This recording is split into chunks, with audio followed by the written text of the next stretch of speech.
It is Friday. You know what time it is. Front Runner Podcast Collective is back on the air. I am your humble host, Vince, and on today's podcast, we have so much to get into. We have to go over the game that happened last night. It was fantastic in every way, right? We got Indiana, we got OKC, we got the fallout of game one. What does it all mean? OKC looks human, which is crazy because they have not looked human all year.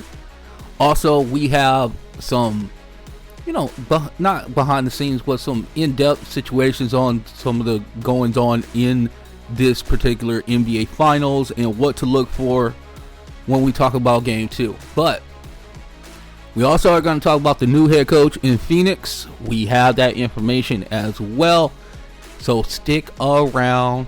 We have a awesome podcast for you today. Soraya is on the ones and twos, the silent assassin. She will be kicking in with some notes, timely, probably Scud missiles coming off the dome piece. I just get talented people. You know what I'm saying? I just get talented people to work for me, and I'm just blessed in that fashion. So with that being said, let's get into the pod, shall we?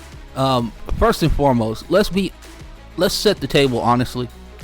You're listening to this because you heard what we said last episode.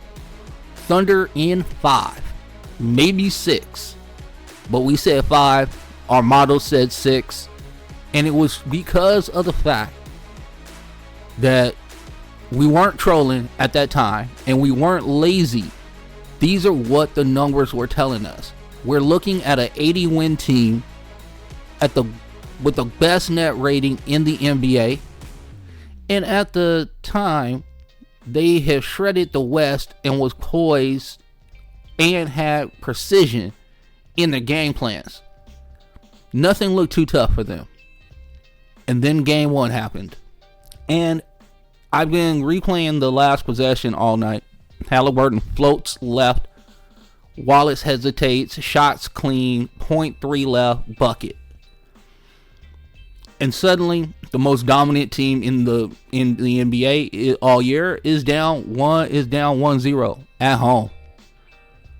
So, let's have the conversation. We avoided. What if game one wasn't just a great finish, but a reveal, an honest reveal that Indiana isn't just a feel-good story anymore. They're just good. They were built in this. They were built by walking teams down, and we'll get more and more into it as we go along. Let me take you behind the scenes a little bit. We watched game one in real time as a team. We were on Zooms and what have you, and we were just kind of taking notes, but also going back and forth. Soraya and a couple other of our support staff, we were all taking notes and thinking about what we were gonna say on this pod today. And somewhere in the fourth quarter, when the Pacers were down 9 and still turning the ball over at a historic clip, you could feel the shift. They were panicking. They weren't panicking at all. Even we'll talk about that a little bit later, because Tyrese Halliburton said something very important when he was on the Scott Van Pelt Sports Center. They were just probing. They weren't panicking. They were just probing. And it looks like Carlisle was playing through the chaos and not trying to avoid it. And that's the difference. And that's what we might have missed. I will say this. Actually, before I say this, Soraya has a note for us. Indiana had 19 turnovers in the first half, the most in finals half since 1990, and they still cut a 15-point four-quarter lead. That's not resilience, that's belief, and that's what we're about to get to. We talked about Indiana in this way, in the regards of, in the second half of the year, they had one of the better records in the league if you take the last 50 games as a clip, right? So disregard the first 32. We look at the last 50. And when you look at those, they were 34-16. Then they come into the playoffs and they were maligned about who they were playing, how it was going to go. They sat there and beat Milwaukee. They beat Cleveland. And then they turned to the Knicks. And we still doubted them. We still did it. To the point with our prediction that we probably didn't really give them a shot at winning at all. We gave some suggestions on, well, if they were to win, this is what we're looking for. And we'll get to that as well. So if you're here for hot takes, I'll spare you. But if you're here for the honest takes and the thoughts that we have, let's start with this. Indiana has been here before emotionally, and OKC has not. And they showed that in late game execution, in the timeout usage, also in who touched the ball and who disappeared. Halliburton wasn't dominant, but he damn sure was deliberate. And it mattered most when he hit the biggest shot of his life. Here's a note from Soraya. 3-game winners in the postseason. Milwaukee game 5. Everybody remember that one? Cleveland game 2. Yes, sir. And now game 1 in the finals against OKC. This postseason resume is not a TikTok moment. We're not here to burn the Thunder ceiling. We're not here to adjust their floor. But because we watched game 1, I wasn't just Indiana outplaying OKC. It was Indiana outthinking them as well. This episode is not a funeral for the Thunder at all. It's a reckoning. It might be a recalibration. And we got to have some integrity, and we need to call it as it is. We were wrong. Frontrunner Podcast Collective was wrong. Or at least very early. Because the finals just got real and they just got super complicated. So, do you guys remember like Facebook back in the day? When they would talk about your relationship status and say, it's complicated? Well, you can put that on the damn finals right now because it just got so complicated. So now, let's break it all down. We did the mea culpa. We were wrong. But why were we wrong? That's where we need to get into. So, I'm going to harken you back 6 years ago. Dame, blah, blah, blah. I am going to harken you back to 6 years ago where Damian Lillard waved goodbye and we thought he is waving off the Thunder soul. That game winner was a punctuation mark on an era that felt like a collapse. PG was gone. Russ was next. The luxury tax was sky high, and OKC was buried in an aging, oddly built roster that looked allergic to spacing.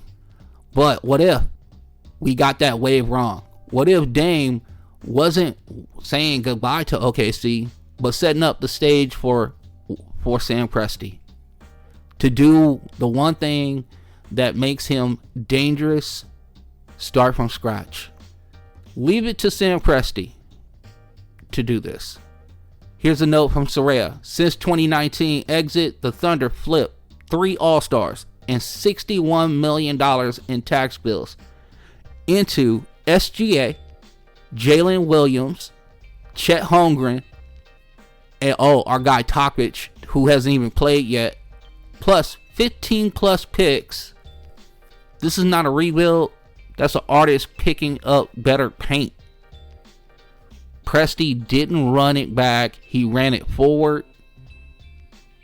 He's built the scariest kind of team. Young, connected, and already ahead of schedule. And the weird part is that he already did this once before. Which brings us to a line that echoes in my head when I watch this team. And it comes from Jay-Z.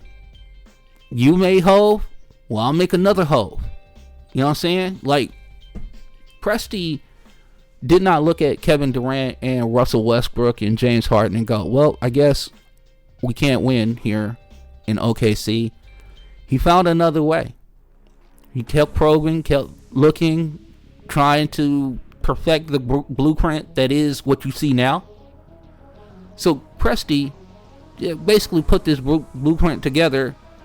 And remember, this was KD, Russ, and Harden. And now it's completely different, right? We see it. And it's awesome. The first version was raw power. It was raw, like star power. It was just box office. Look at the names that we're talking about. We're talking about Kevin Durant. We're talking about Russell Westbrook. We're talking about James Harden.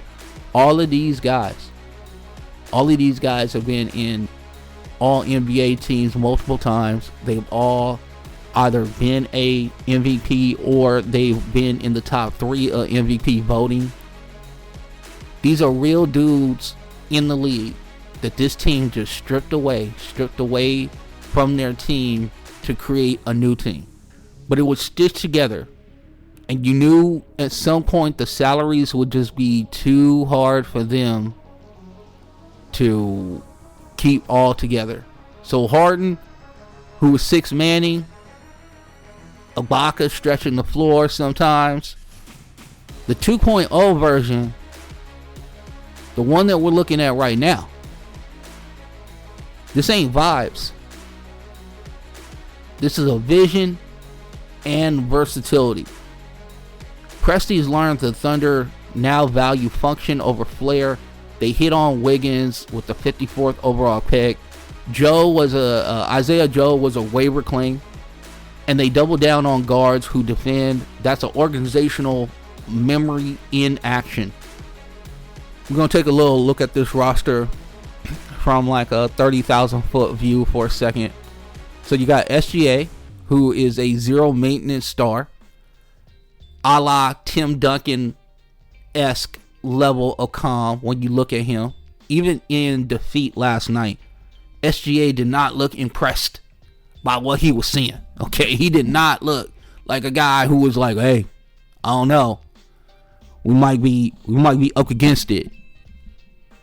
No, he's still there. Jalen Williams is a Swiss Army knife mismatch.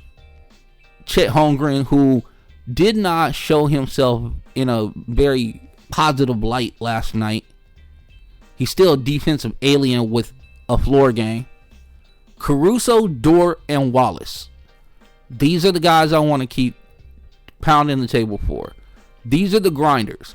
These are the guys who would steal your lunch and then write you a thank you note. This isn't a big 3. It's a team. It's deep 12. You know what I'm saying? They got a lot of pieces. And they can break glass in case of emergency on any one of these pieces at any point in time, because Mark Daigneault is not afraid to use them. And you're going like, well, Vince, you're not getting to the game yet. Trust me, we will get there. We will get to the game. But I want to talk about Presti and team building right now.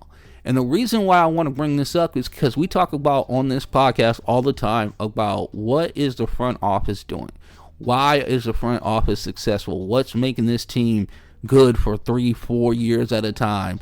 Is there anything that we can learn or glean from this information? And I'm telling you right now, this note will tell you all of what you need to know. They have 10 first round picks over the next 5 years. Even if they miss, like Poku, they've hit on Jalen Williams. So you see what is going on with this team. You see what's going on. It's like when you have multiple picks, okay, we can miss on this guy, well, we can hit on this guy. They seem to have really found a way and not be very scared about what they're doing in their draft process. They have a type and they go out and get that type. Now, if for some reason it does not work out, they're not afraid to move on. That has been the Presti way. This rebuild wasn't just about picks, it was about a belief system. Presti didn't crave Instagram dunks, he craved guys who will win in a 6 a.m. film session. People forget he came up in a Spurs ecosystem. He's a Pop disciple, the beautiful game. He cares about defense. He cares about preservation over the basketball and making sure that we don't have a bunch of turnovers and what have you. What he's doing in OKC now is more than 2014 Spurs, than also 2012 Thunder. SGA's dunking like cool with Ginobili's pace and Dagnall as a coach. You know, this dude coached the G League for 5 years before this. They groomed him. That's also another like Spurs like university level internship. You know what I'm saying? They groomed the coach who now looks like Eric Spoelstra on crack. And what I mean by that is that he looks awesome. I don't mean that he looks terrible. He looks awesome. It's no accident that they hired Mark Dagnall. He didn't parachute in. He grew inside the incubation tank of OKC framework. This team with this coach is like a basketball lab with a shared mission. They trust long-term strategy over short-term flash. They turned Giddey into Caruso without losing a pick. I still to this day don't understand that one. They landed Hartenstein and extended Joe and Wiggins using cap clearing from Hayward's deal that failed on the court, but it won in the books. Here's the thing that I want to say about this. I remember last year, not this pre 24-25 season, it was really the 23-24 season. And what was really interesting is that as we got closer and closer to the trade deadline that year, a lot of people were speculating, would the OKC Thunder make a move? And they did. It was like, you know, okay, but everybody was like, go get a big, go get somebody who can help you, whatever. And Sam Presti said that we're going to use this season to see what we really need. And we're going to use this season to see which players have made, you know, incremental growth leaps. And we're going to see where we stand at that point. And then we will make our moves during the off season, which they did. He was very transparent with what he was trying to do. But the one thing in that he told us is this is the long game. We need to get these guys some playoff scars. We need to see what they've learned from these situations, put them in the crucible of the playoffs, and then just try to see where legitimately our shortcomings are. He did that. And then he went out and said, hey, we're going to get Alex Caruso because we need one more really just great point of attack defender. And then we need a big that's going to help Chet. Somebody with a little more girth, a little more strength to him. And they landed Isaiah Hartenstein because of the fact that the New York Knicks could not hold on to him because of the contractual situations and implications with them. So here is the history play. Presti is the only general manager of this generation to build two teams that are like sniffing around the playoffs from scratch. You want comps? I got a couple comps for you. We're going to go outside of basketball for a second. We're going to go to Bill Walsh of the 49ers. He built the 2.0 after Montana and Rice. He brought Steve Young in. Now, George Seifert benefited from the Steve Young thing, but remember, Steve Young was behind Joe Montana for a couple years under our guy Bill Walsh. Okay? Now, another type of team builder that we need to bring up is Theo Epstein, who did it with the Red Sox, who had that long drought of not winning the World Series. and then went and did it with the Chicago Cubs. So obviously a guy not scared of curses. Obviously a guy who understands we got to build it from this. We need to tear it down to the studs and then build it up. The thing about Theo Epstein, the thing about Bill Walsh is that not only did they were confident in what they were doing, they had real intentionality. They let you know exactly why they were doing what they were doing and what would be ultimately the benefits of doing this. And it all worked. And Sam Presti has basically been the same exact thing. So we also can bring it to hoops, right? So R.C. Buford and Pop, you know what I'm saying? We got Sean Elliott, we got David Robinson, and then all of a sudden Tim Duncan comes in. We start moving some pieces out because people start getting old, whatever the case may be. Pops up. They pop in Tony Parker, who nobody ever heard of until the draft night. Manu Ginobili pops in. You know what I'm saying? Like, this team, San Antonio, back in the late aughts and then into the 2010s, made all these changes. You know, if you go back to the early aughts when like the Lakers were dominating and then Detroit started dominating, slowly but surely you started to see the overturn on what was going on and the churn that was going on in San Antonio, and now you see it with the OKC Thunder as well. Note from Soraya: Presti traded for SGA and a pick that becomes Jalen Williams for just PG-13. Now, by the way, that is also a trade that continues to give because remember, Topic was also part of that as well. And I believe there's still picks this year that are part of that. So it's a gift that continues to give. Sorry, Clipper fans. I know it's a tough deal for you. I'll say it again. You may hole, I'll make another hole. And guess what? Ho 2.0 plays defense, rotates like a demon, and doesn't check his cell phone during film sessions. Say what you want. You know what I'm saying? Say what you want. But he got dudes. And here's the best part. Nikola Topic, or Topic, I don't want to say his name right. Nikola Topic is redshirting this year. Here's a guy who is a actual lottery pick. 6'6", absolute demon with the basketball in his hands. You can probably compare him to like a little more talented, what's our guy's name? Kasparas Jakučiūnas. This guy right here is basically the same dude.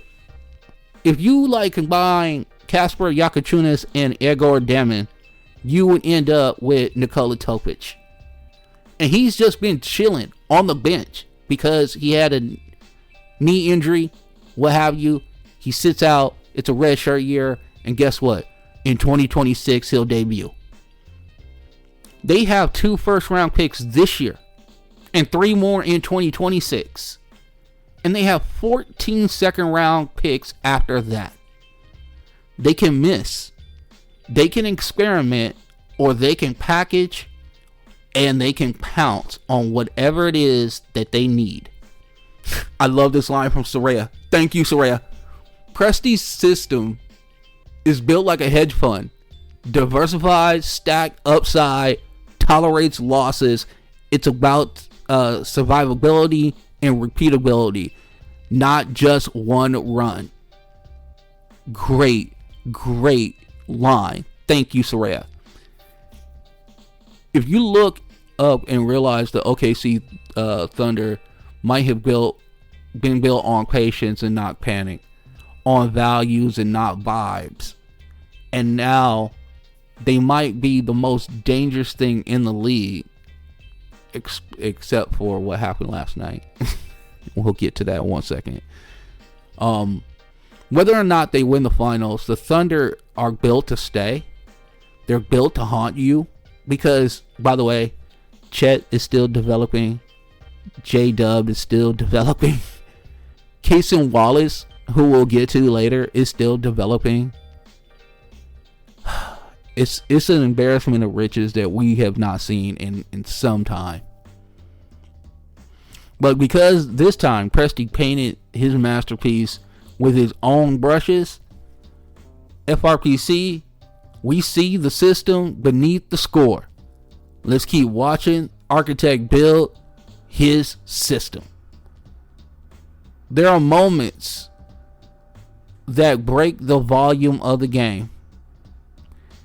We are about to get into what happened last night. So for my OKC Thunder fans out there, this is going to be a tough one.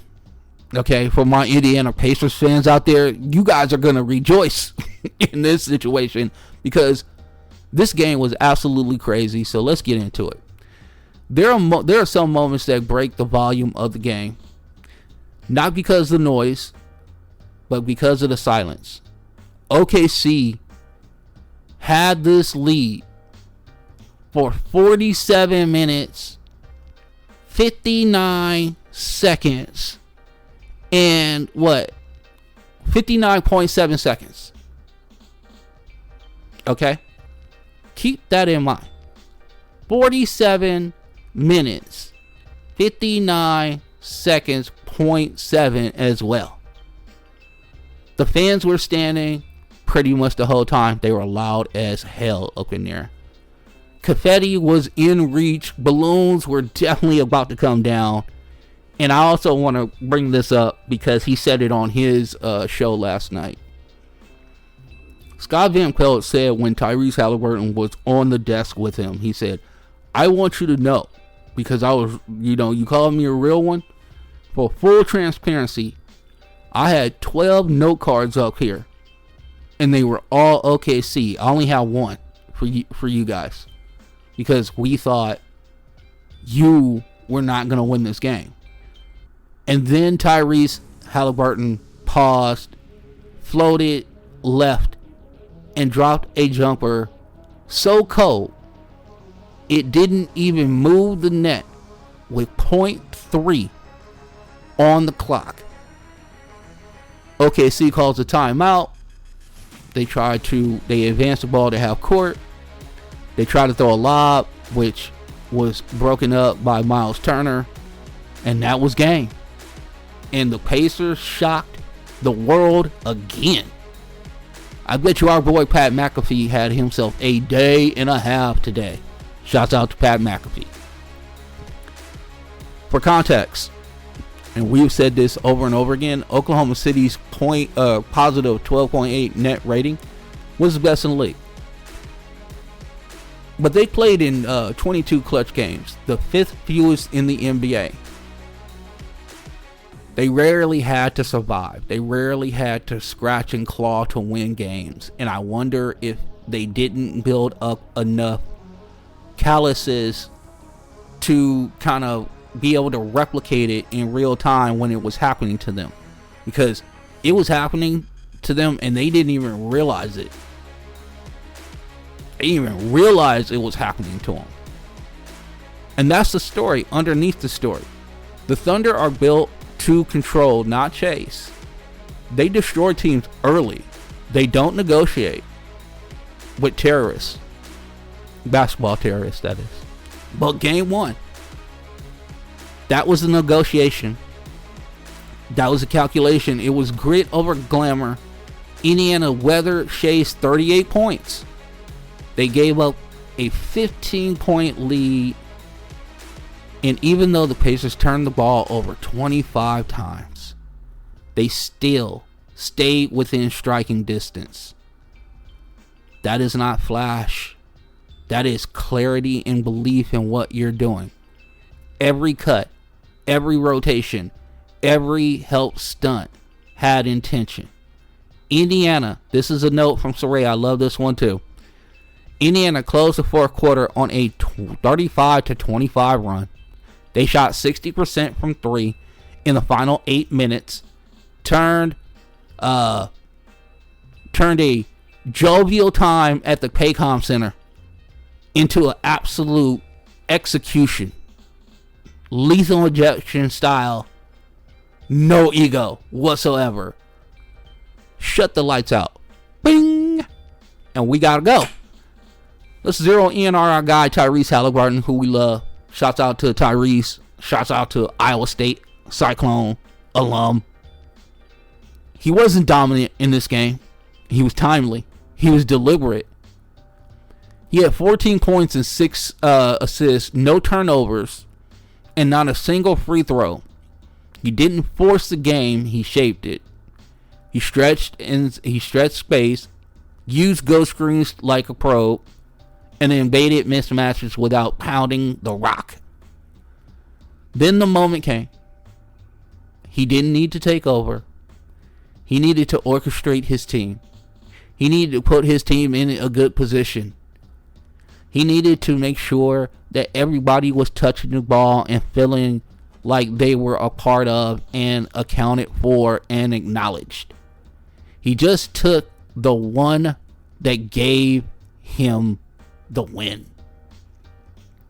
Now, the final play of the game was also a miscredit by our guy, Scott Van Pelt.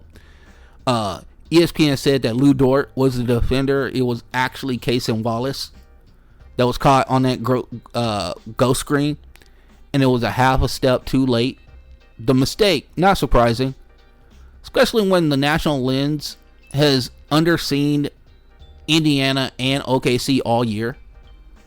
You know what I'm saying? Like, here's a team that ESPN bet had their win total, I think, at 58.5 or something like that at the start of the season. This is for OKC. And then how many national televised games did they get this year? I want to say it was under 10.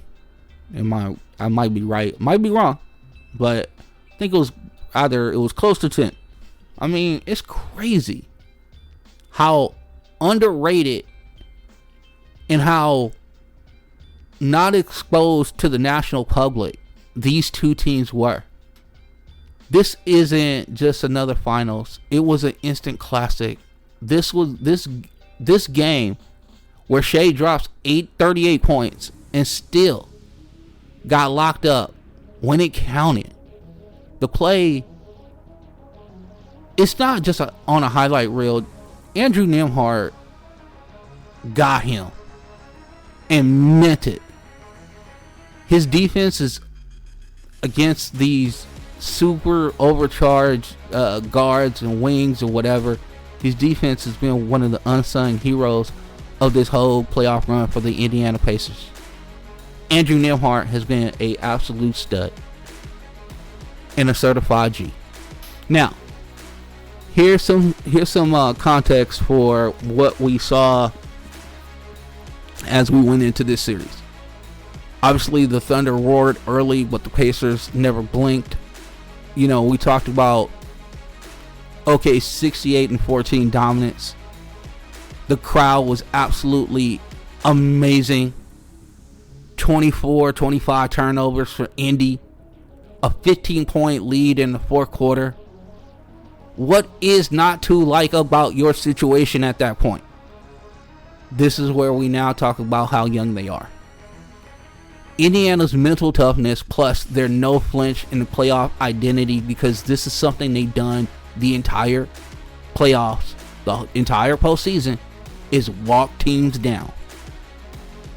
Halliburton having 4 game winners with less than 2 seconds in the postseason, even though SG had the efficiency, or had no efficiency, 38 points on 30 shots. Very volume for our guy. That has to do with the defense that was set up to stop him. That one possession flipped the finals as far as what we were thinking about it. SJ hit that spin fade. Drew absorbed it. No help, no switch. Just a man-to-man. And he locked in. And he locked up. A shot that SGA normally hits, I want to say, like, damn near 60% of the time. He didn't have enough lift. There was too much physicality from Nembhard, and it wasn't even foul. He just basically stood him up. Wasn't gonna let SGA get past him. SGA rose up after the bump, and he just didn't have enough on the shot. Nembhard takes contact, Reed spin, forces the miss. Neesmith nails the rotation, boards up Dort. Halliburton hits game winner 10 seconds later. If there's a guy we want guarding the last possession, it is Drew.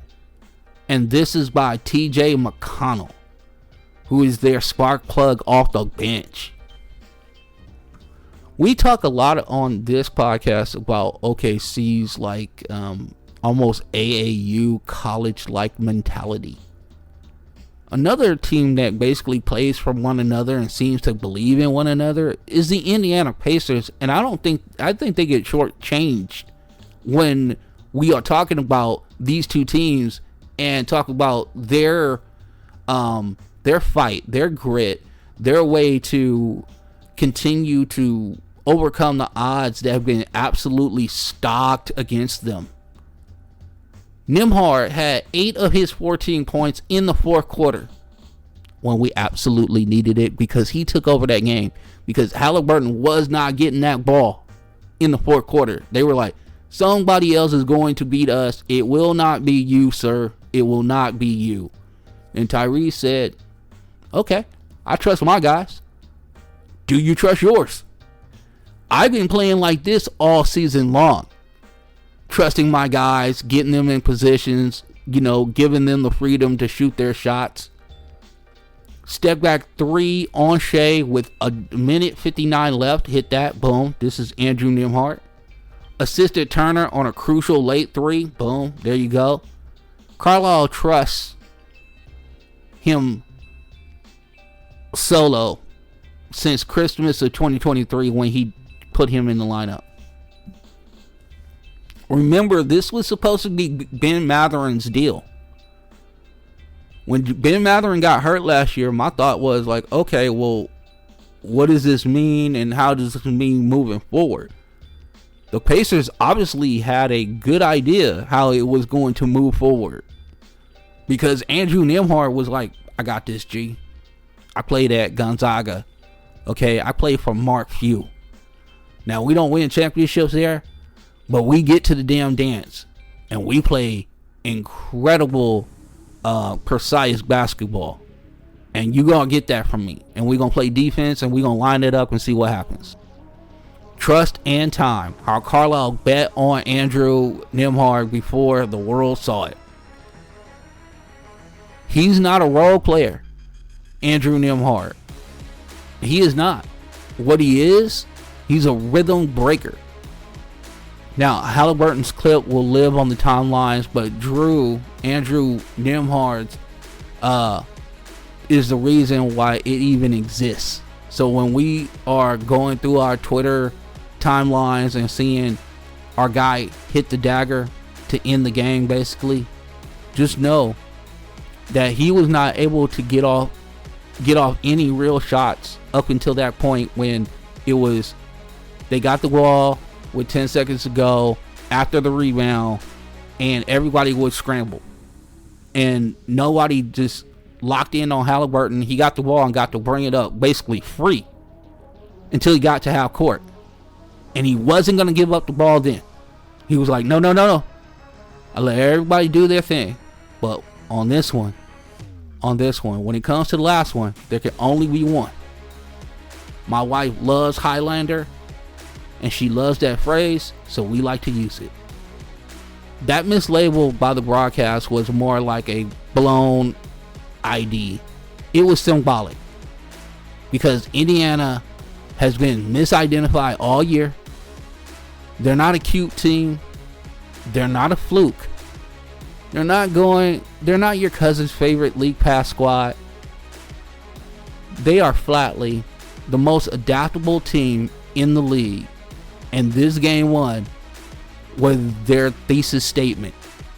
Carlisle didn't just rotate bodies. He calibrated roles like a field general. Obi Toppin feels empowered in this offense. Aaron Neesmith hits big time shots in big time games all the time. And Miles Turner is that guy who was on the trade block pretty much for a decade, and has become just an essential part of what this team does. He's a big chess piece on the board when they need to use it. Here's a note from Soraya. Bench unit impact. Obi Toppin had 17 points. He had 5 threes. Way to space the floor. Aaron Nesmith was a plus 10 in his box plus minus. And Miles Turner, 16 points, 8 boards. Excuse me. 3 stocks. So 2 blocks and a steal. None of them forced offense. All 3 shaped their matchups. And when they hit timely shots when they were called upon. Tyrese Halliburton put them in the right position. And they knocked down shots. And that's how it went. The whole game. Even through the turnovers. Now let's talk about Pascal Siakam. Box score says 19 points and 10. But his value was he absorbed the pressure by Jalen Williams in late switches. He played high, held without fouling. And most importantly, he never sped up. He was a stabilizing force for the Pacers. Every final team needs one of these dudes. Keep in mind, Pascal Siakam was part of that 2019 Toronto Raptors NBA Finals championship run. So he's seen it up close. He's seen Kawhi do it. He's been a cog in the machine before. So he's seen it all. And he is bringing that expert leadership that Indiana absolutely needs at this present time. Siakam contested more fourth-quarter shots than any Pacer and committed 0 personal fouls while doing it. That is called veteran poise, ladies and gentlemen. And veteran poise was shown and was on display throughout Game 1. Pascal Siakam was that guy for the Indiana Pacers. Meanwhile, through the rubble of this game, OKC looked right early, and then they got tight. Their rhythm was flattened. No more second side movement. No backdoor flashes. Just straight line ISOs and delayed passes. Jalen Williams finished 6 of 19. What is going on with that?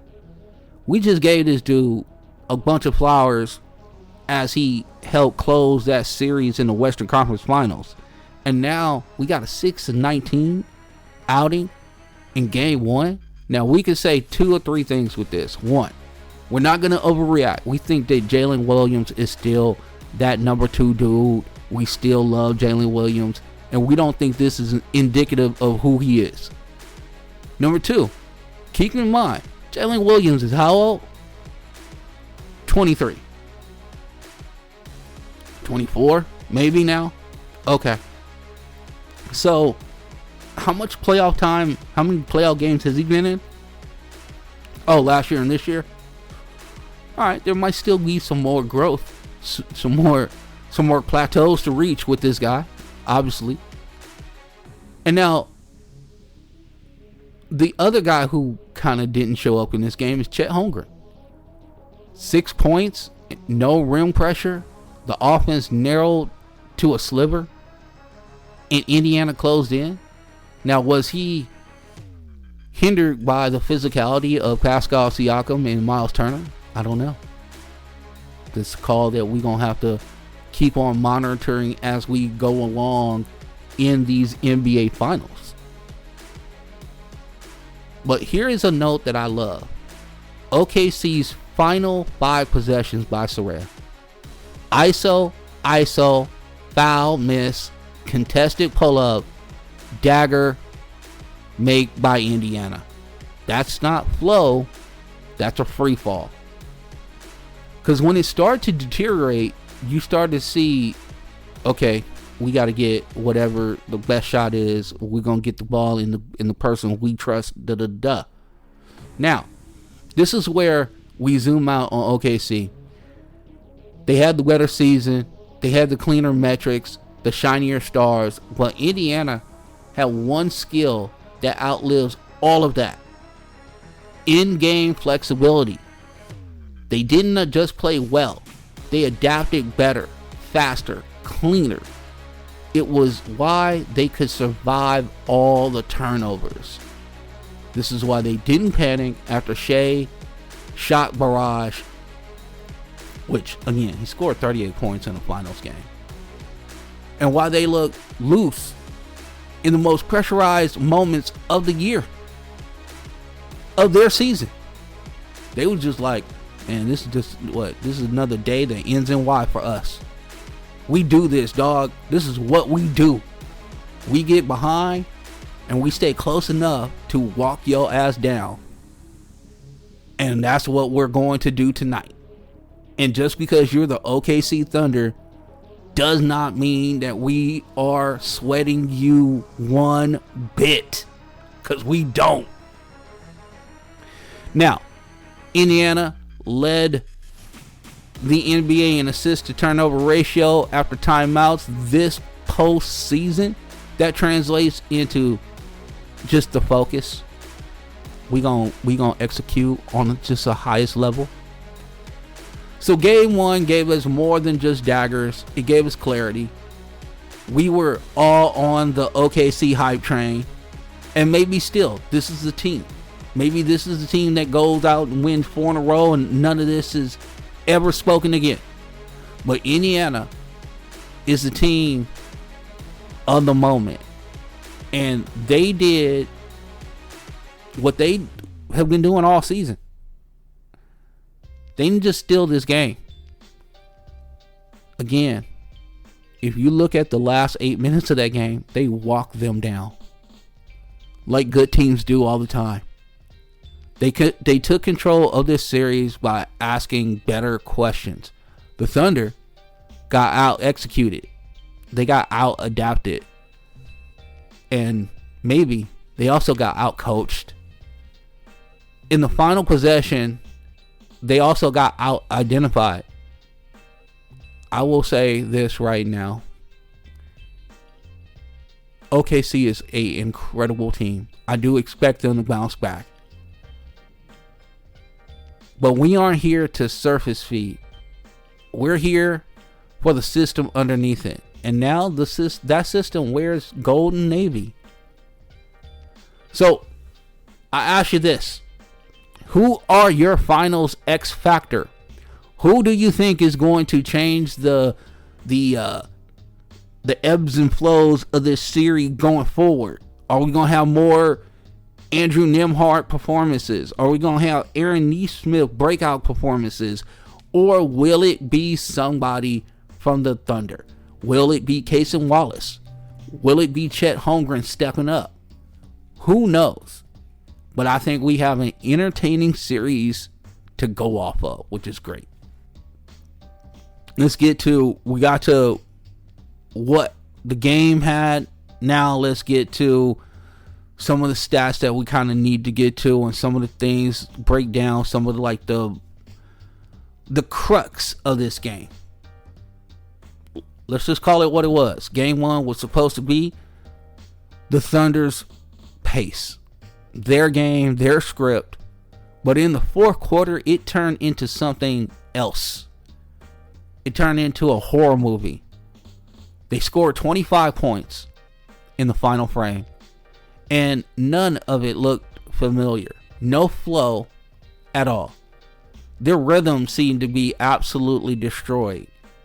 And the things that they were doing earlier in the playoffs, it seemed like they just lost their complete identity. You know what stood out the most? Chet Holmgren. A 7-foot unicorn who's supposed to be unlocked their half-court ceiling. Didn't touch the ball in the final 4 or 5 minutes. Not to shoot, not to screen. He just didn't touch it. Not even as a spacer who matters. He was standing in the corner, just chilling. In the final 6 minutes for Holmgren, he had 0 shots, 0 rebounds, and 0 screen assists. Used like a floor tile instead of a weapon. This is where we talk about people getting outcoached, and Mark Daigneault was stepping up to a veteran coach in Rick Carlisle, who might be stoic. You might sit here and people were pissed off at him when he left Dallas and they didn't understand like what he was trying to do. But I tell you what, the team that he has around him right now seems to dig him, and all of the brilliance that we had seen out of Rick Carlisle over the last decade or so seemed to come to fruition all in one night. So the 0 shots, the 0 rebounds, the 0 screen assists, that's not on Chet. That's a coaching freeze. Daigneault blinked and Carlisle did not. Let's talk about Jalen Williams. I love for his game, but 19 shots and only 4 at the rim, that wasn't aggressive enough for me. Don't be floating out there, J-Dub. Don't be floating out there at all. We need you to attack the rim like it owes you cash. You know what I'm saying? We need you to attack the rim like your mama's best pie that you love. We need you to attack the rim like 5-year-olds attack the Christmas presents on Christmas Day. Think that's enough analogies, right? All right, cool. J-Dub was 2 of 9 on jumpers outside of 10 feet. All contested, all forced. Meanwhile, SGA was magnificent. 38 points. And you'll sit here and say, well, was he magnificent? Yeah, because he scored when his team needed him, even though it wasn't efficient. He got to his spots, but at some point, you need a second plan. You need a second star. You need a second decision maker out there. And where was J-Dub when we needed him? I don't know. And this is a question that OKC has to answer by game 2. SGA was 14 of 30. He was 0 of 5 from 3 in the fourth quarter. That looked like fatigue, not failure. The Pacers wore him down. They didn't let him rest on defense, and they damn sure also pestered him on offense. So let me flip this, because Indiana deserves the floor. What they did wasn't in the script. This was not supposed to happen. This was supposed to be a coronation of sorts. This wasn't built to go viral. This was built to win a finals game. They were executing their offense even through the turnovers. And a lot of the turnovers were just bad passes and just people just getting ahead of themselves. Indiana run, this is a good note. Thank you, Soraya. Indiana ran 16 go screen actions. They scored on 11 of them. Wallace ended up on Halliburton more than Lou Dort did in crunch time. You heard that right. They got Wallace on Halliburton on the final possession because the misdirection that started the 2 passes earlier, that's not luck, that's prep. Shouts out to Rick Carlisle because he does big things. Our guy Pascal Siakam, he didn't dominate the box score, but he dominated in the space between the plays. He was everywhere in rotation. Late stunt, help on the tag. He closed out with precision. He covered 2 shooters and the paint cutter without leaving his feet. Siakam contested 6 shots in the fourth quarter without fouling one single time. That is playoff IQ. That is playoff discipline.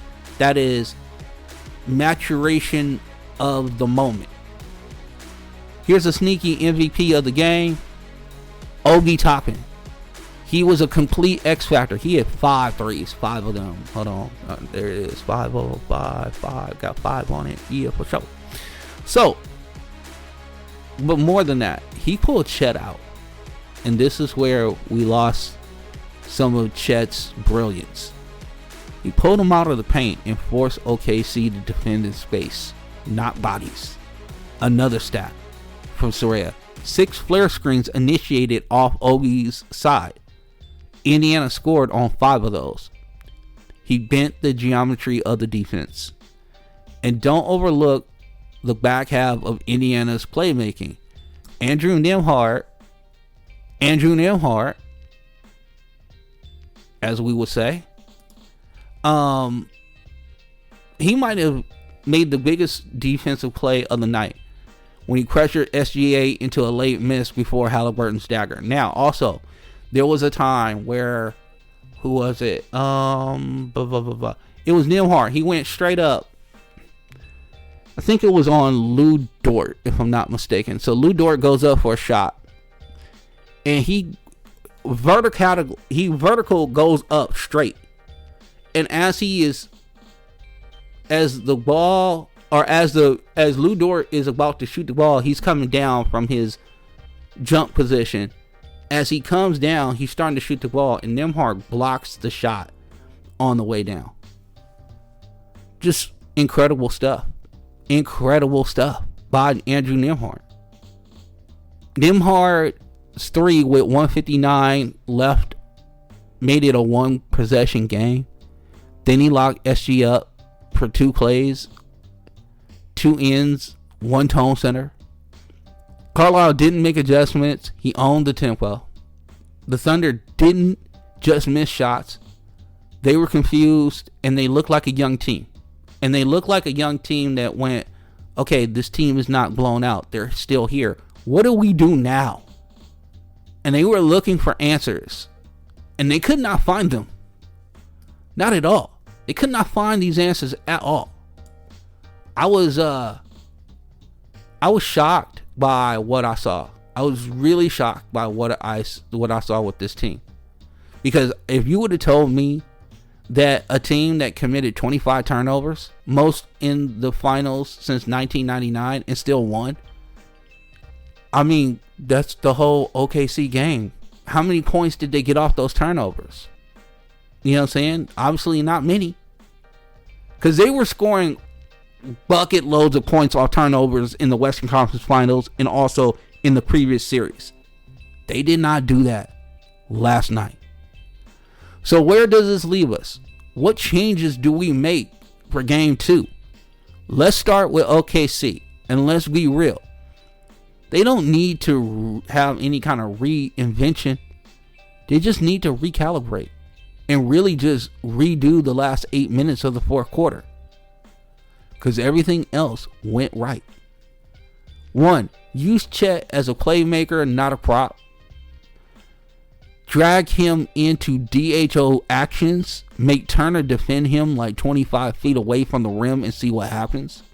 You want the defense to be rotating, not watching.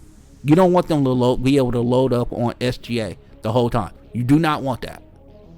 Try to avoid that as much as possible. Chet just has to screen, assist. I'm sorry. This is a note from Soraya. He only had one. Chet Holmgren only had 1 screen assist in game 1. That number needs to be closer to 7 to 8 a game. That means he's active and participating in what the hell is going on.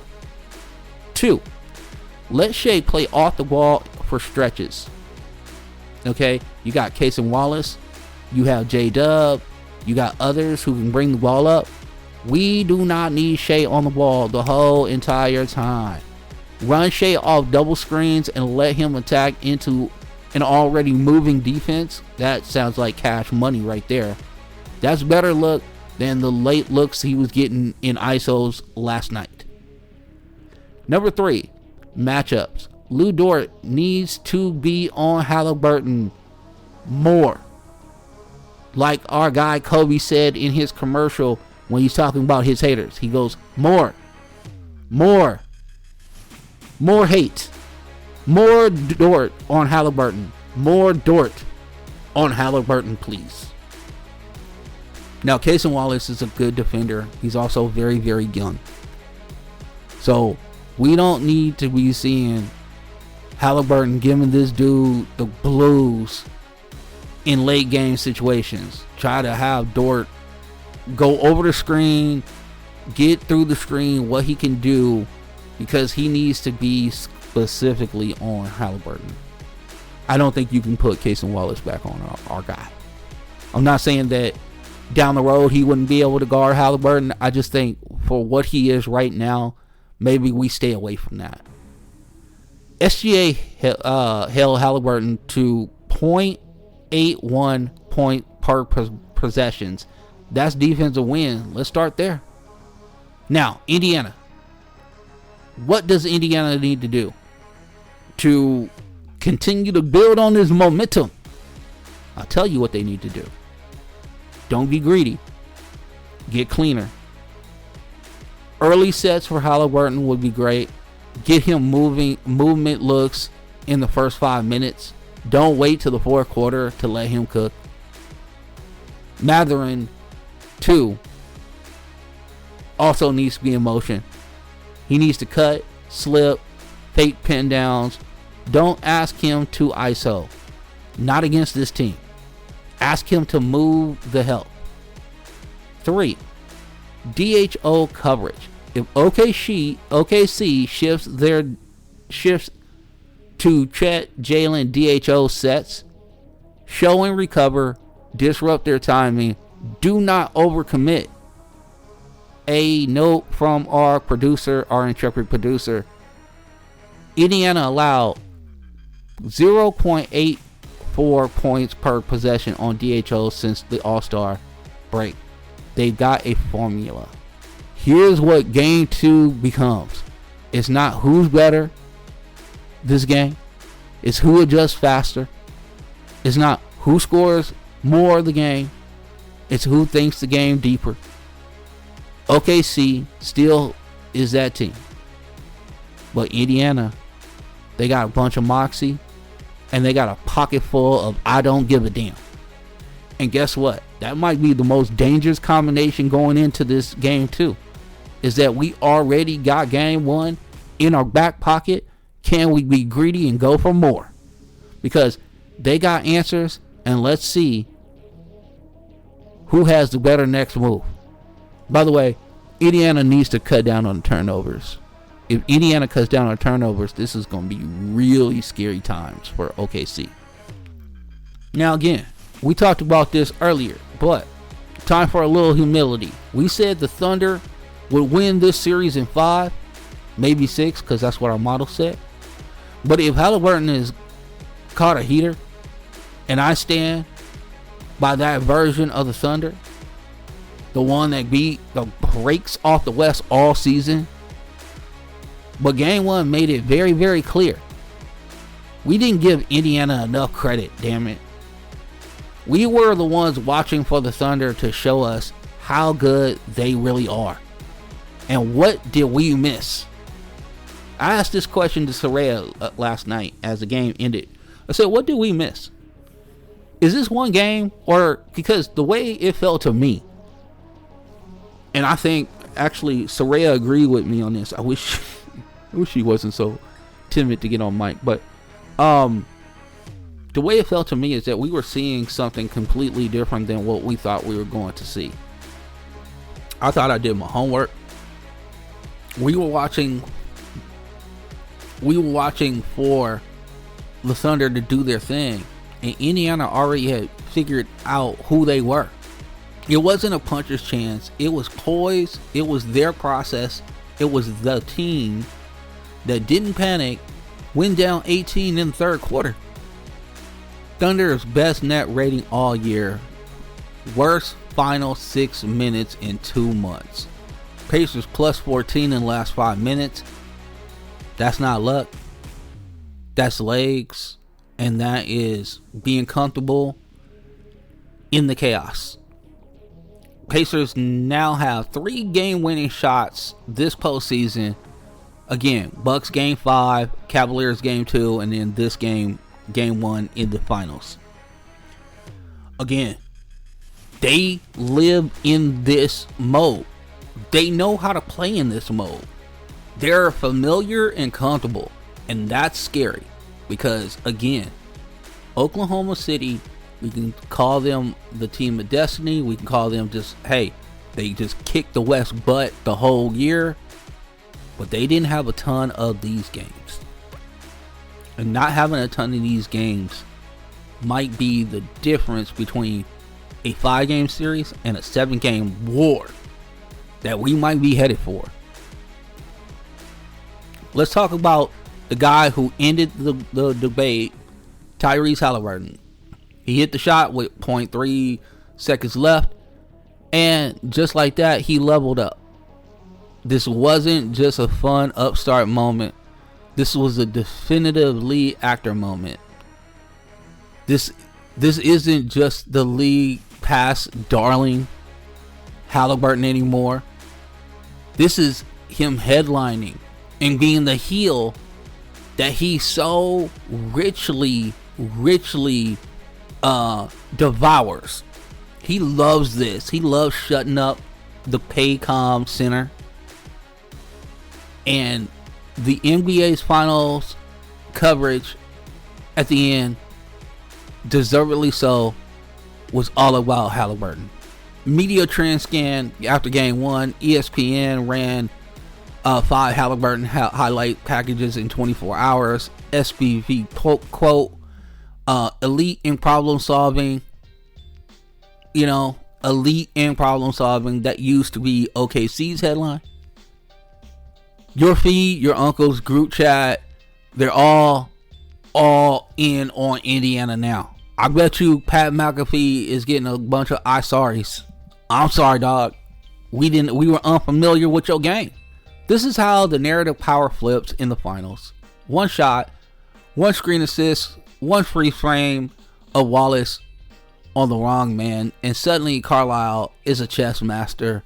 And suddenly, Halliburton is the coolest guy on the hardwood. In OKC, they're back into prove it mode fast. Because here's the thing. I wondered out loud towards the end of the season, were they still too young? Did they have enough playoff warts or scars that would galvanize them in times like this? And I'm still not saying that the jury is definitely out and we know the answer to this, because we don't. We got 6 more games to play if we need them. But at this point in time, OKC is going to have to do something different. They're going to have to do something different to keep that 15 to 18 point lead, so maybe they're not in these tough situations. Because maybe they're just not built for it right now. And you just need to blow people out. Did we overlook the youth factor? So here's the question that we dug in our last pod. Was the youth of the Thunder team going to show up and cost them a playoff moment? And the answer to that is, well, in game 1 it did. But because they played the way they played, and because Indiana looked more experienced in the tightest spaces, they played smarter basketball when the floor shrunk. Casey Wallace wasn't supported to be guarding Halliburton on that final play. And Chet was an absolute no-show. Like, if you're going to get this type of Chet and this type of Jalen Williams from OKC, the Thunder have no shot. We need to get real Chet and real J-Dub back in the fold. And people will say, oh, this guy has to step it up. This guy has to step. I'm not saying all that. All I'm saying is this, is look, every time that Jalen Williams had a bad game, he has always come back with a really, really good game. And yes, Chet is in his second playoffs as well. And yes, there's still learning curves that he is going through. But I'm hoping that he looks at the film and goes, hey, okay, I'm going to have to be a little more aggressive. I'm going to have to be in the mix more because my team needs me. Here's a note from Soraya. OKC, 3 games decided by 5 points or fewer this postseason. 0 wins for OKC. Say it again. 3 games decided by 5 points or fewer in this postseason. 0 wins. Indiana, on the other hand, 4 wins in those exact same scenarios. Who's more comfortable when everything is on the god dog line? Food for thought. Food for thought. Let's not forget the fans. They were absolutely out of their minds last night. Out of their minds. Loud City was loud as hell. They were everything they needed to be up until that last second. Loud City 9-2. But their playoff scoring home margin is only plus 1.6. So with all that loud, they ain't blowing teams out. So OKC in 5 isn't dead. We said that. But it's not our thought process anymore. We need new math, new respect, new framing. Indiana might not be better, but they're ready, and they might be enough. The Thunder can still take control of this series. We believe that 100%. But they can't drift into it. They have to go out and grab game 2 by the neck and take what they want. Ask yourself this. Is game 2 going to look like the Thunder we saw for 6 months? Or are we watching a finals run that belongs to Indiana now? These are all questions that we got to have answered. I still believe in OKC. I still believe in all of the talent they have. I just want to see what Jalen Williams and also Chet Holmgren do after their performances that they showed on game 1. Do they have bounce back ability to show us their moxie, their grit, so we can go ahead and say, okay, game 1, all right, we kind of walk through. Maybe we need to keep the intensity level a little bit higher so then we can go ahead and put this team out of this misery. I don't know. But this series is so entertaining, and I am glad that we got this finals. So, on this Feel Good Friday, we are not done. We got so much more to do. Why? Because we need to talk about Adam Silver real quick. Got a couple things before we bounce up out of here. But here's the deal. It's the NBA Finals. The Thunder and Pacers are there. 2 franchises that didn't exist when Jordan hit the shot. That's so disrespectful. They 100% existed. Now, Adam Silver walks in and he talks about what's going on with expansion, what have you. Let's get to that real quick because we want to make sure that you are up to date on all the good information. Alright, first let's talk about expansion or anti-expansion update. Silver said, I quote, "I don't think it's automatic," which is commissioner speak for we'll keep Seattle and Vegas emotionally hostage for another 3 fiscal quarters. We're doing that weird dance again, like when someone says, I'm thinking about maybe proposing someday, like, what had happened was, and all this other nonsense. But here's the kicker. He compared expansion to selling equity into the league. This is peak NBA energy. You know who also sells equity instead of solving problems? Startups that haven't turned a profit in 6 years.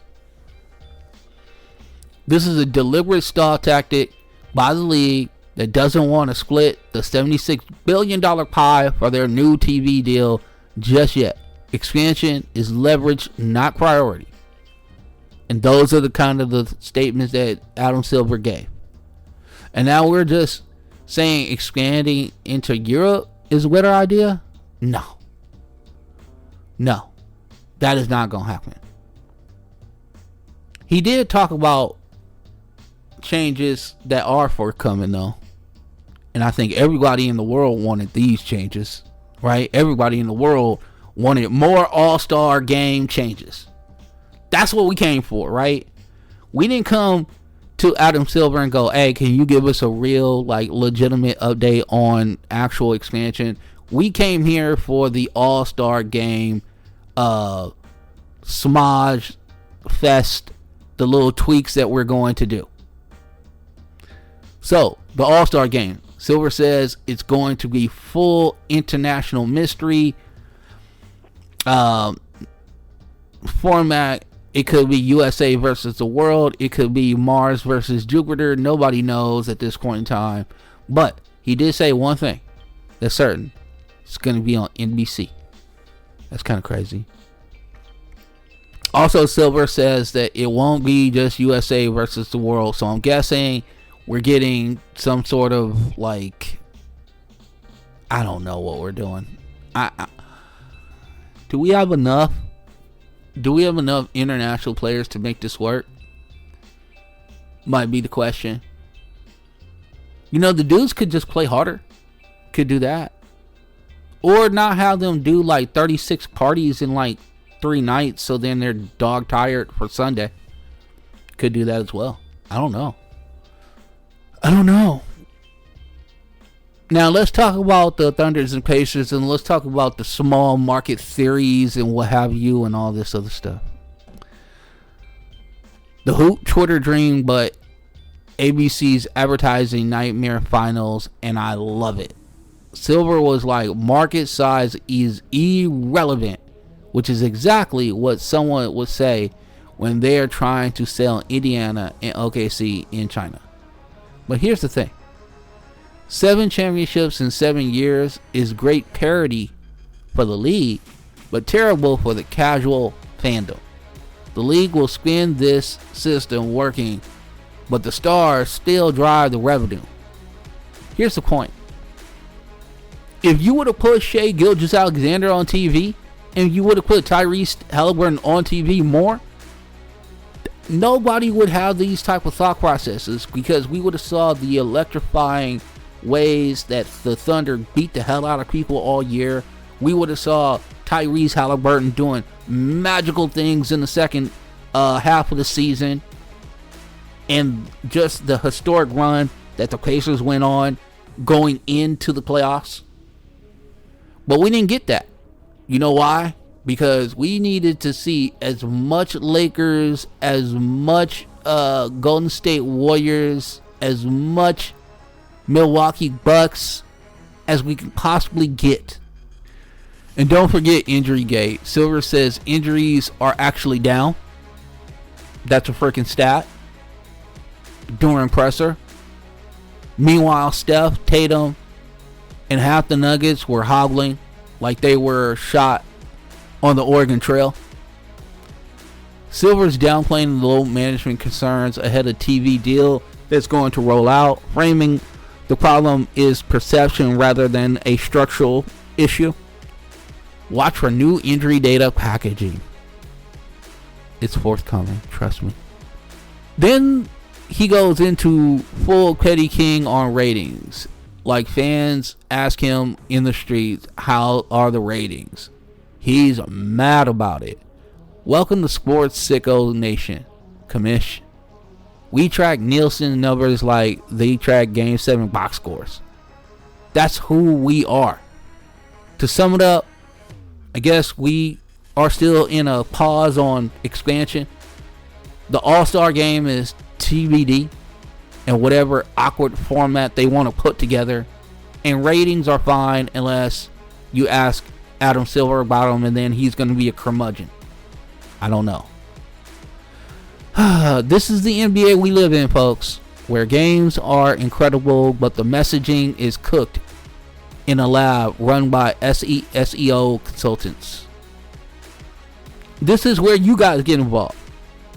What's your expansion NBA dream team? Is it the Seattle Supersonics getting their squad back? Is it the Las Vegas Dealers or Poker Chips or whatever we're going to call them? Is it the Mexico City Aztecas?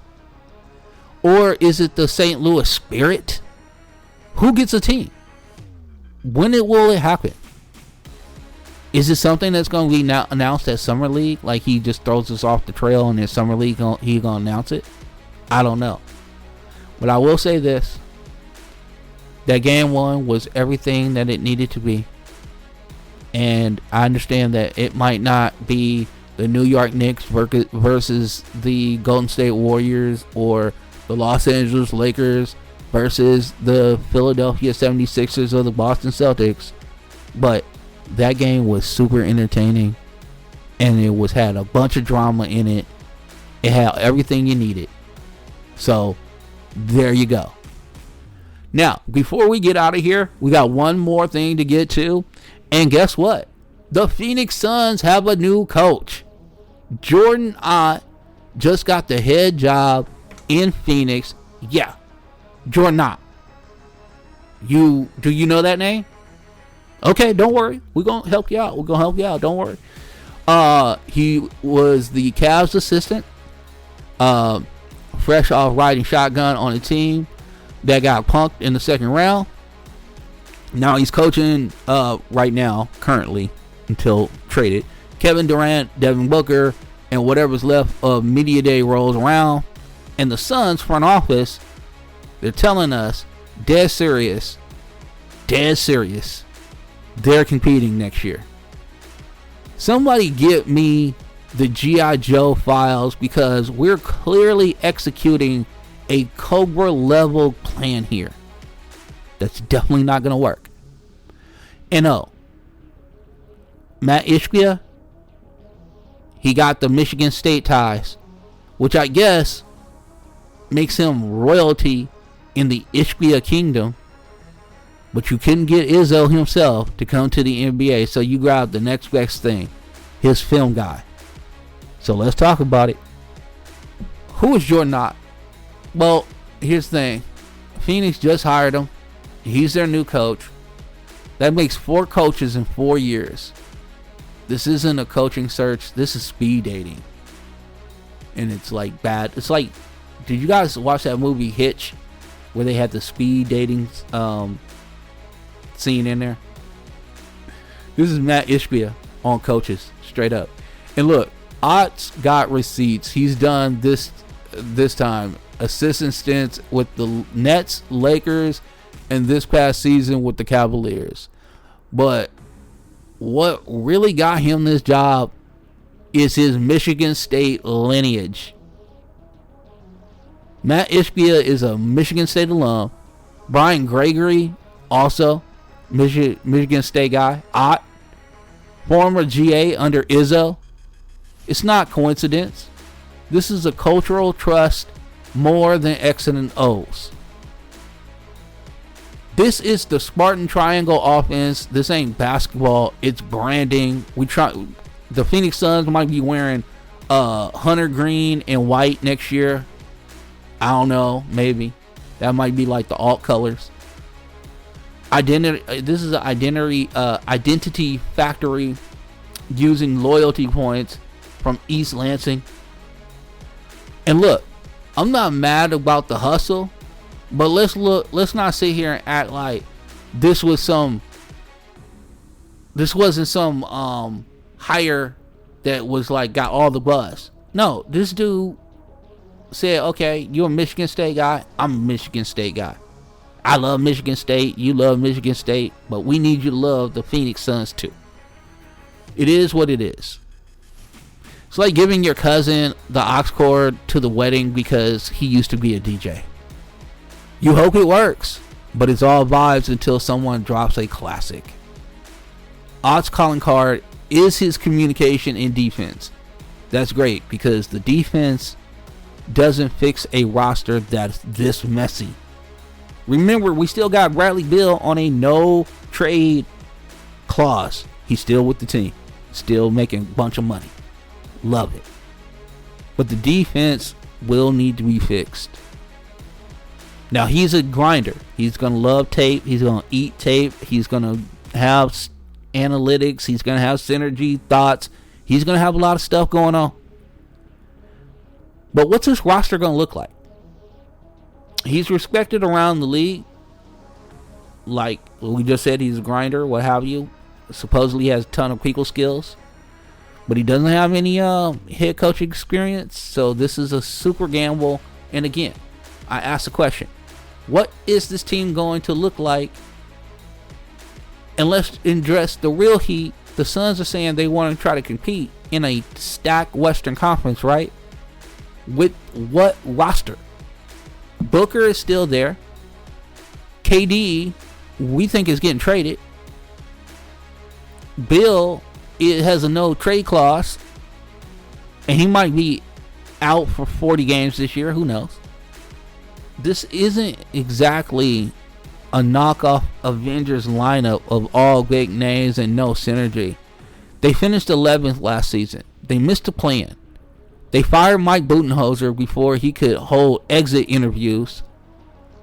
They're not rebuilding publicly, but they're not competing either. This is a soft reset energy. We're retooling. That lie buys you about 18 months of rope, if that. Unless people see through your sheer veil of just uncertainty. You don't hire Ott to win a chip in 2025. You hire him to change the tenor of the room.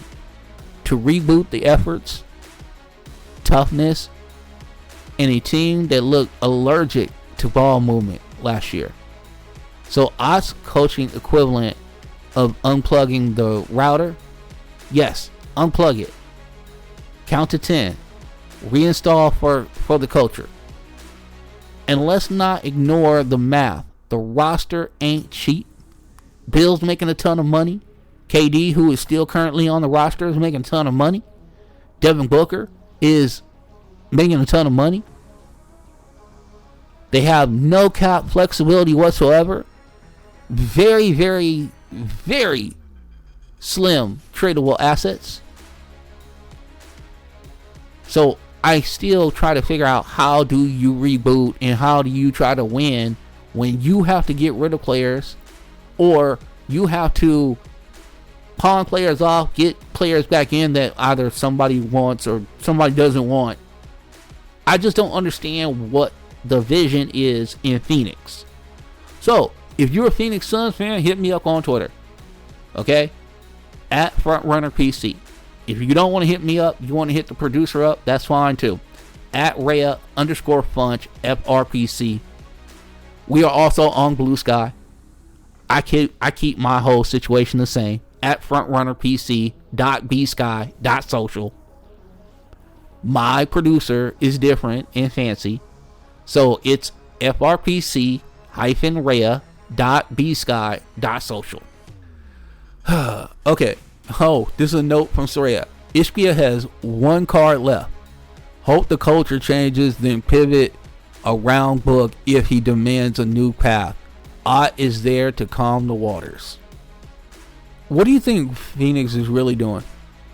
Phoenix fans, do you think they're competing? You think this is some form of stalling until Books flip the table? Or are we just hiring Michigan State Spartans for vibes? Let us know. Hit us up. Tap in with us. Hit us on X, Twitter, Blue Sky, YouTube community. Hit us up. Let us know. Now, that will do it for today's podcast. If this is your first time checking in with us, rocking with us, welcome in.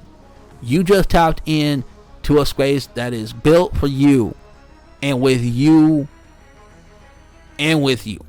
built for you and with you. I'm so sorry.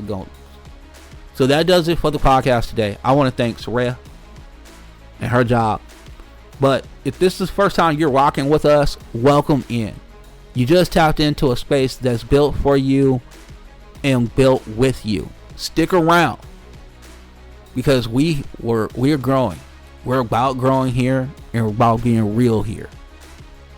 Be a friend and tell a friend about the podcast. The best part of this community is you, your energy, your story, your presence. Be part of, not against. And now, surround yourself with people who see you, support you, and genuinely care about your growth. And if you got folks like that in your circle, let them know. Send them a quick text, a FaceTime, a voice memo. Just a little affirmation goes a long, long way. And if this episode hits home for you, pass it along to someone who loves the NBA like you do, or just loves hoops. That's how we grow. One share, one affirmation at a time. And know that everything you hear here is made with intention and in love. With a team that cares deeply about this work that we do. We care a lot about what we do. Shouts out to the whole FRPC squad behind the scenes, you know what I'm saying? Shouts out to my producer Soraya, holding it down on the ones and twos, hitting us with the great notes. Love that. Thanks to Vance, who helps us understand the data and understand synergy better. Thank you. Thank you to my guy Vance. And keep everything moving. We'll be introducing more and more crew soon, but because this collective really is a collective. So stay tapped in with Frontrunner Podcast Collective. We're big on community, and we're big on building this one right alongside of you. So we will see you on Tuesday. Be a friend, tell a friend about the podcast. We're out of here. Deuce.